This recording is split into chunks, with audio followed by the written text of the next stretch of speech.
E aí, meus queridos, estou aqui vestido com as cores de Krakoa, nessa camiseta linda feita pelo meu parceiro Diego Gauler. Tá rolando alguma coisa aqui sobre o trabalho do cara, ele é um artista muito bacana que vocês devem conhecer, com quadrinhos, com tirinhas online. E eu estou nessa produção toda para fazer um desafio, propor uma técnica de maratonar séries. O que eu quero fazer? Eu quero propor um desafio, quero mostrar uma técnica para a gente conseguir ver 3 séries num final de semana. A gente está num verão pandêmico, muitas vezes um verão pandêmico com chuva, e a gente tem coisa muito bacana nesse monte de serviço de streaming que está arrebentando o cartão de crédito de todo mundo. O que a gente vai fazer? A gente vai olhar a primeira temporada de 3 séries que estão saindo aí, a gente vai dividir elas entre a noite de sexta, o dia e a noite de sábado, e a tarde e noite de domingo. Vai dar tempo para fazer tudo, a galera vai poder dormir tranquilamente, sair de casa, levar o cachorro para fazer as necessidades, obviamente com aquele saquinho plástico para recolher, tomar banho, porque banho é higienizante e muito necessário, pedir uma pizza, pedir, sei lá, comida chinesa, sushi, mas ao mesmo tempo, quando chegar, digamos assim, lá pelas 8 horas de domingo, vocês vão ter assistido a primeira temporada de Truth Seekers, de Home Before Dark e de Lupin. Vamos começar então falando sobre aquilo que a gente vai fazer na noite de sexta-feira. 8, 9 da noite ali mais ou menos, né? Espaço para chegar do serviço, tomar um banho, decidir o que vai comer, chamar a namorada ou namorado para ver, ou olhar sozinho, tudo de acordo com a tua preferência, e vocês vão colocar a primeira temporada de Truth Seekers do Amazon Prime Video. A moral da série é o seguinte, tem uma dupla de instaladores e, digamos assim, responsáveis pela manutenção de um serviço de banda larga que desvenda mistérios, enigmas sobrenaturais numa Inglaterra, cara, uma Inglaterra cheia de coisas bizarras e muitas vezes assustadoras.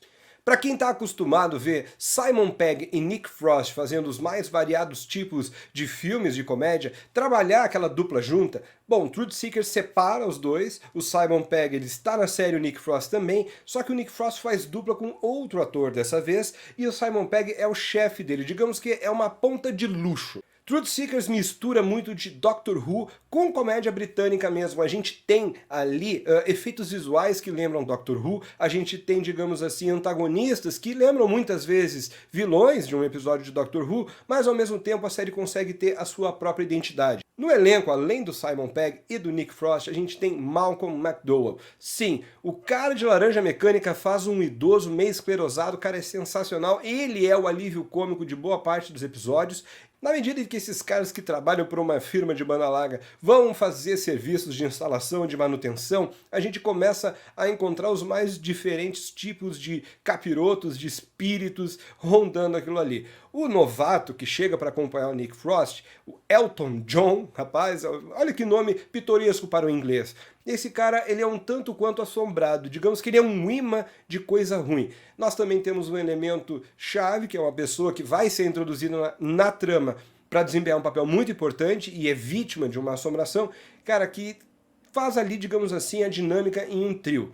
Uma das coisas mais legais de Truth Seekers é uma sátira com relação a programas que dizem que vão caçar coisas sobrenaturais nos lugares mais terríveis da Terra. A gente conhece o Ghost Hunters, que é uma atração já de muito tempo do canal Sci-Fi, eu não sei nem se acabou, não, eu olhava aquilo quando eu era mais jovem, meu Deus do céu. E a gente conhece aí, quem é fã de Supernatural, os Ghost Facers. Truth Seeker consegue ser uma sátira dos dois, é muito legal. A parte que joga pra comédia é 10/10, é lá em cima, e a parte que subtrai a comédia consegue realmente deixar a gente em algumas situações, digamos assim, de frio na espinha. Eu recomendo bastante, vocês vão perder aí tipo 4 horas acompanhando, são episódios curtinhos, são 8 episódios de no máximo 30 minutos, vocês vão conhecer um lado da Inglaterra sujo, feio, engraçado e decadente. Ao mesmo tempo que vocês vão dar boas risadas e, digamos assim, se familiarizar com teorias da conspiração que estão nesse inconsciente coletivo e que algum dia toparam com a gente, seja num episódio de Arquivo X, seja num podcast ou até mesmo em algum livro que vocês possam ter lido por aí. Truth Seekers brinca com o folclore inglês e, ao mesmo tempo, introduz um elemento de humor de uma forma muito menos cínica e muito mais lúdica.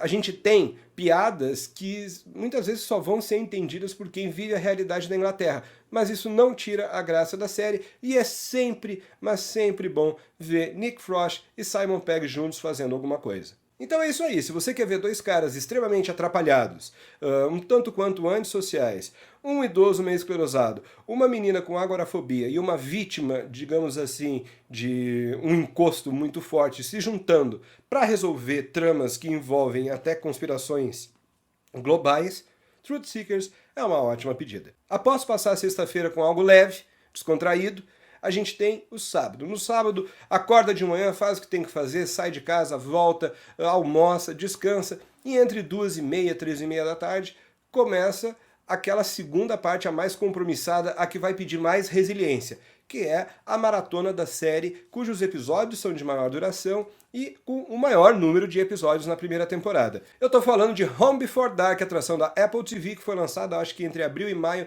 de 2020. Bom, eu cresci numa cidade pequena, todo mundo sabe, o Christian Pikachu também é dessa cidade, o Xandão aqui do canal também a gente morava em Camaquã. Bom, o que Camaquã tem em comum com Erie Harbor, que é o local onde se passa Home Before Dark? É aquela coisa de uma engrenagem social imutável. Passam-se décadas e as forças constituídas continuam as mesmas. Na série, a gente tem uma família que está voltando do Brooklyn em virtude de um problema X, que eu não posso contar, que é spoiler, e eles vão viver nessa cidadezinha, e essa família ela é composta por um pai, uma mãe e 3 meninas. O pai desse cara, do chefe de família, ele está sofrendo de Alzheimer, ele está internado numa instituição psiquiátrica especializada no cuidado de idosos. Bom, e a gente tem aí, digamos, já o início do enredo. Mas afinal de contas, qual é a trama? Bom, o Jim Sturgis interpreta o Matt Lisco, um cara que saiu de Erie Harbor, dessa pequena cidade, porque um amigo dele morreu quando ele era muito jovem. Ele não queria viver naquela cidade. Ele conhece a sua esposa, ele se casa com ela, ele trabalha em Nova York, ele é um jornalista relativamente bem conceituado e ele é obrigado a retornar para a cidade dele. Quando ele volta para a cidade dele, a filha dele de 9 anos, uma menina extremamente inteligente, interpretada pela Brooklyn Price, é uma repórter e ela começa a desvendar realmente o que aconteceu na morte do amigo do pai dela. Isso tudo é inspirado numa história real, cara, isso aconteceu de verdade. Uma menina, no caso ela tinha 11 anos, conseguiu desvendar um assassinato numa pequena cidade dos Estados Unidos. Vocês tentem imaginar uma criança fazendo com que toda uma comunidade entre em estado de ebulição porque ela faz o serviço que as autoridades constituídas deveriam ter feito 30 anos atrás. Cara, é muito legal, as atuações são muito boas e existem elementos que despertam, digamos assim, a empatia e a vontade da gente continuar vendo. Eu achei muito inteligente que os showrunners dessa série fizeram. Eles pegaram elementos de Stranger Things, de 13 Reasons Why e de O Gambito da Rainha, estou citando 3 séries, mas vocês podem encontrar outras para substituir, e jogaram dentro de Home Before Dark. Nós temos crianças atores extremamente competentes, pequenos atores vivendo um grupo X responsável por tocar esse jornal investigativo que vai elucidar o homicídio, que nos remetem a Stranger Things. Assim como em 13 Reasons Why, nós pegamos um personagem e inserimos no flashback como se ele estivesse sendo espectador de uma cena que ou ele não viveu ou que ele não está naquele ponto observando. Cara, isso faz com que a imersão na história seja muito maior. E isso 13 Reasons Why tinha muito bem e Home Before Dark aproveita. Da mesma forma, o Gambito da Rainha, ele tem elementos gráficos que auxiliam a partida de xadrez a não ficar tão chata. E inclusive deixam uma partida de xadrez emocionante.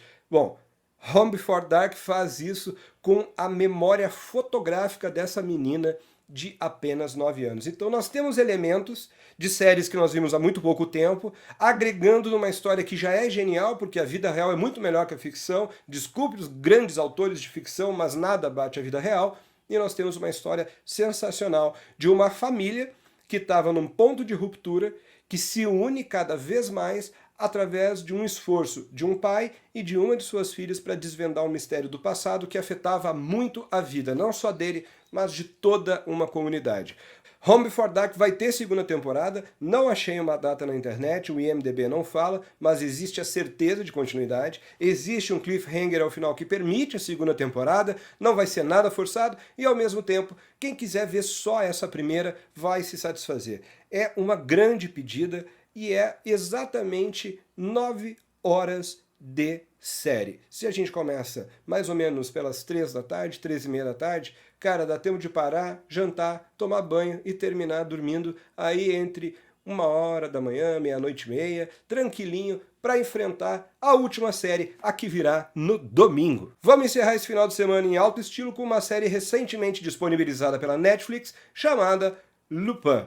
São 5 episódios que vão nos consumir aproximadamente 5 horas, que vão permitir com que a pessoa desfrute daquela tarde, aquele início de noite bacana e que tenha tempo de arrumar tudo para dormir uma noite de sono muito interessante e começar a semana, a segunda-feira, com todo o gás. E o que tem de interessante em Lupin, Clayton? Bom, a gente tem Omar Sy, essa pessoa carismática, linda, maravilhosa, que fez aquele filme mais fantástico ainda chamado Os Intocáveis e que não tem culpa de ter sido o Bishop em Dias de um Futuro Esquecido, daquela franquia que a gente irá esquecer com toda certeza no dia em que os X-Men entrarem no MCU. Omar Sy também é o candidato mais perfeito, vamos deixar aqui registrado, para viver Mr. Echo no possível reboot de Lost. Lupin nos apresenta a história de Hassan, um jovem que teve seu pai preso injustamente, acusado de roubar o colar de seu patrão milionário. Esse jovem acaba no sistema, onde ele come o pão que o diabo amassou, obviamente, e ele recebe a ajuda de um determinado mecenas para ter pelo menos uma educação formal ok. Ele aproveita toda essa oportunidade que ele recebe, essa ajuda para ter uma educação de qualidade e se torna uma pessoa extremamente, digamos assim, inteligente e cheia de virtudes e capacidades. Ele, ao mesmo tempo, utiliza um livro que ele ganhou de seu pai, um livro chamado Arsène Lupin, o Ladrão de Casaca, para formatar uma vingança, porque ele sempre teve aquilo no coração dele. Meu pai era inocente. É chegado o momento, então, que ele executa sua vingança. Nós temos uma cena no Museu do Louvre gigantesca, algo muito bacana, e nós temos Lupin, um cara que mistura qualidades de 007 com Sherlock Holmes e, digamos assim, com algum pouco de Streetwise, uma malandragem que é necessária e que o Omar Sy apresenta com muita qualidade ali. Ele vai executar esse projeto de vingança dele e ele vai atrás de uma por uma das pessoas que fizeram com que seu pai fosse parar na prisão e depois fizeram com que seu pai acabasse morto. Os 5 primeiros episódios são essenciais para que a gente entenda a motivação do Hassan, para que nós consigamos entender qual é o universo dele. Ele tem um filho, ele tem uma ex-esposa, ele se relaciona com pessoas tanto que fizeram mal para ele no passado como pessoas que o ajudaram. Ele tem ali, digamos assim, aquele micro-universo constituído. Nós vemos, inclusive, que o vilão da história, que eu não posso deixar aqui dito quem é, porque é um spoiler, se eu largar, esse vilão ele fez mal para muito mais pessoas, ou seja, é possível formatar alianças. Lupin é uma trama contemporânea, Lupin é uma trama urbana, mas ao mesmo tempo Lupin nos desperta aquele calorzinho de que a gente tinha vendo filmes, digamos, de espionagem, filmes de desvendar mistérios como Agatha Christie, porque é classudo pra cacete, cara. Ele tem, digamos assim, na personificação do Arsène Lupin, todo aquele lance dos disfarces, de como ele vai passar despercebido num local e ao mesmo tempo ele vai conseguir o objetivo dele sem que as pessoas notem que algo está acontecendo. Eu estou muito interessado em ver os episódios que restam, pelo menos, eu não sei se Lupin vai ter outras temporadas, mas eu imagino que serão mais 5 episódios e esses 5 episódios podem preencher um outro domingo de maratona, alguma coisa que vocês tenham aí planejado para ficar quietinho em casa. Bom, gente, essas são as minhas dicas, são 3 séries bem interessantes, 3 séries muito diferentes uma da outra e 3 séries que se encaixam no final de semana. Eu fiz isso, deu certo, eu consegui ver elas, foi muito bacana e eu agora estou sugerindo para vocês. Ao longo de 52 horas, vocês precisam de 18 para desfrutar de tudo isso e ao mesmo tempo vocês podem ter tempo suficiente para dormir, comer, ver as pessoas que vocês querem ver, fazer qualquer outro tipo de atividade. Ler um gibi, quem sabe, dormir mais um pouco, olhar a chuva pela janela, mas o que vocês não devem fazer, fica sempre a pedido aqui, é sair de casa, é ir para balada, é se aglomerar, é não usar máscara. A gente está no pior momento, Manaus está aí para mostrar. Eu gostaria que todos lembrassem, e quem puder ajudar Manaus sempre é bom, né? Existem muitas ações positivas sendo feitas em todo o Brasil, na internet é possível ver. Quem sabe aí então a gente não consegue se unir e fazer o que deveria ter sido feito por outras pessoas, mas infelizmente não está acontecendo. Galera, um grande beijo. Essas 3 séries valem muito. Quem fizer essa loucura aí, me diz aí, diz aqui nos comentários como que foi. Não te esquece, cara, dá o joinha, te inscreve no canal e interage com a gente. Vamos ver que tipo de maratona a gente pode bolar numa próxima. Prometo que trarei séries de terror. Um grande beijo.